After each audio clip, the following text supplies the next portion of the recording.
Ibalita tayo kung nagkaroon na ba ng pagpapalit sa liderato ng mataas na kapulungan ng Kongreso o mananatili bilang Senate President si Senate President Vicente Sotto III. Nasa linya na si Bombo Isa Cotoner. Bombo Isa. Bombo Victor Bombo Jai, nananatiling Senate President si Senator Vicente Tito Sotto sa kabila ng umugong na usap-usapan tungkol sa umano'y pagpapalit ng liderato sa Senado. Ito ay matapos ang isinagawang session sa Senado kung saan walang naganap na pagbabago sa pamunuan ng kapulungan. Ayon kay Sotto, nagkaroon ng attempt na palitan siya sa pwesto ngunit ito ay naharang ng majority block kung saan inihayag niya na hindi isang tao lang ang humarap nito kung hindi ang buong majority block. Dagdag pa niya na tinanggihan umano ni Senadora Loren Legarda ang alok na siya ang pumalit bilang Senate President. Tumanggi naman siyang magbigay ng paliwanag kung bakit nabigo ang matinding tangkang patalsikin siya sa pwesto. Lalo pa mas nagpasidi ang spekulasyon hinggil sa mga naganap na negosasyon sa loob ng Senado. Hindi niya umano ito ipinag-alala dahil handa raw siyang gampanan ang anumang papel na ibinigay sa kanya sa Senado. Kaugnay niyan, pakinggan natin ang tinig ni Senate President Senator Vicente Tito Sotto. Not me, it's the majority. The majority They thwarted. always decide, The majority thwarted an attempt on your leadership, sir. Okay, sir. So there was an attempt and you were able to prevent it? Well, the majority, The majority. not me. It's always the majority who decides. Most probably. Hopefully. Paano? Saka ongoing. Ano naman man ang leadership sa Senate? You're always ongoing. Yeah. Well, she was not she was not, well, Nagkausap kayo? She was- She declined? I think so. I think she did.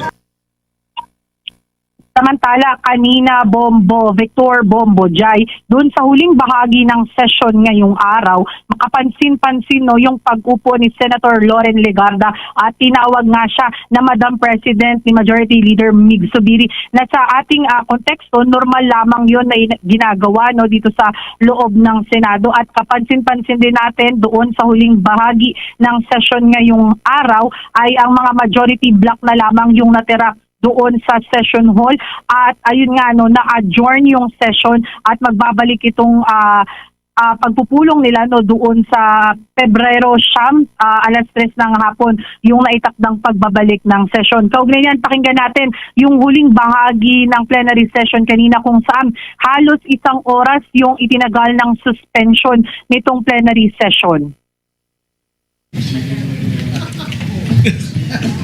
Thank you very much, Madam President.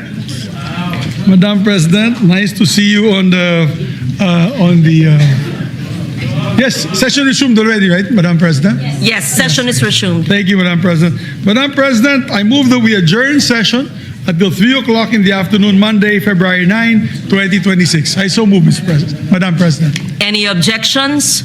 I don't see the minority here, only the majority. This is also in cooperation with the minority. With the minority, They know that yes. we're going to adjourn early. No objections heard. Session is adjourned until Monday, 3 o'clock. February 9, 2026. Thank you very much, Madam President.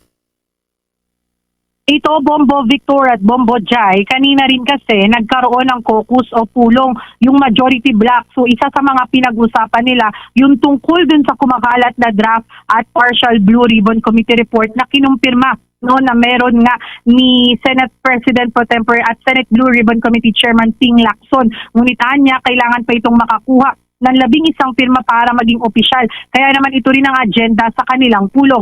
Pero kanina, Bombo Victor at Bombo Jai, kapansin-pansin yung movement doon sa loob ng Senado. Kasi bagaman si Senator Pia Cayetano ay bahagi nitong majority block, hindi siya kasama doon sa nangyaring pulong. At bago magsimula yung session ng 3 p.m., kapansin-pansin na ang kasabayan niyang pumasok doon sa session hall ay yung minority block na sina Senator Amy Marcos tsaka Senator Rodante Marcoleta. Kaya naman talagang medyo tumaas yung ugong-ugong ng pagpapalit nga ng liderato dito sa Senado.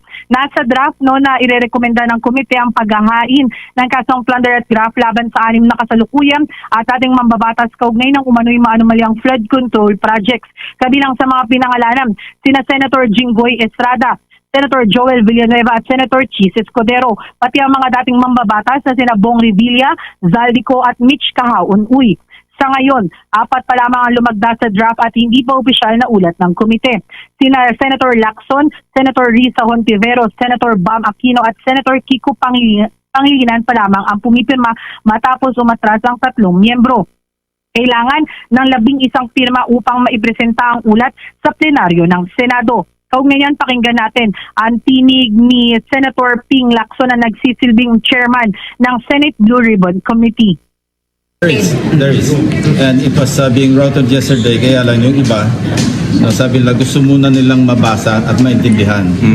And in accordance with our rules of procedure governing inquiries in aid of legislation, alam mo, customarily, nagra-route na lang kami, pero kung susundan natin yung rules, talagang kailan merong meeting yung committee to discuss the contents of the draft committee report. So, it will remain as a draft unless signed by at least 11 in this case, kasi ang membership ng Blue Ribbon 17 plus regular, plus 3 ex officio, so that makes 20. So majority nito is 11 with required signatories at least to make it an official committee report that can be reported out for deliberation. Mula sa Senado, Bombo ito Isa. si Bombo Isa. Bombo Yes, Isa. Bombo Victor. Oo, nababanggit mo nga kanina, no, mismong si Senator Loren Ligarda yung tumanggi doon sa alok na maging Senate President. May bali-balita ba dyan? Bakit sa dinami-dami ng miyembro nitong majority bloc, ang napipisil nila na posibleng ipalit na Senate President ay si Senator Loren Ligarda? Meron bang bali-balita dyan hinggil dito? Sa ngayon, Bombo Victor, yan yung ating inaantabayanan din kasi kahit kanina si Senator Loren Ligarda bahagya siyang na late doon sa caucus na nangyari nga o pulong ng majority bloc at hindi rin siya talaga kapansin-pansin na kasabayan nitong majority bloc na pumunta sa session hall. So hindi natin nakikita kanina na magkadikit itong si Senate President Tito Soto tsaka si Senator Loren Ligarda bago yung mismong plenary session, Bombo Victor. However, after naman nung session nakita natin na talagang sabay-sabay at talagang magkakasama na itong majority bloc. So titingnan pa natin yan dahil nga sabi rin talaga ni Senate President Soto, mahalagang tanungin din si Senator Ligarda kung bakit niya tinanggihan din ito itong ino-offer nga na Senate presidency dahil nga titingnan natin kung ano yung mga naging rason niya dito at titingnan natin yan sa mga susunod na araw pa dahil nga yan din ang ating inaantabayanan para naman doon sa panig ni Senator Loren Ligarda. Bombo Victor. Maraming salamat, Bombo Isa. Mula sa Senado, ito si Bombo Isa Cotoner and this is Bombo Radio Philippines, the #1 and most trusted source of news and information. Basta Radio Bombo. For the most trusted source of news and information, visit our website at www.bomboradio.com. Follow us on Bombo Radio mobile app, Facebook, YouTube, TikTok, and X, formerly Twitter. Like, share, and stay connected. Anytime, anywhere.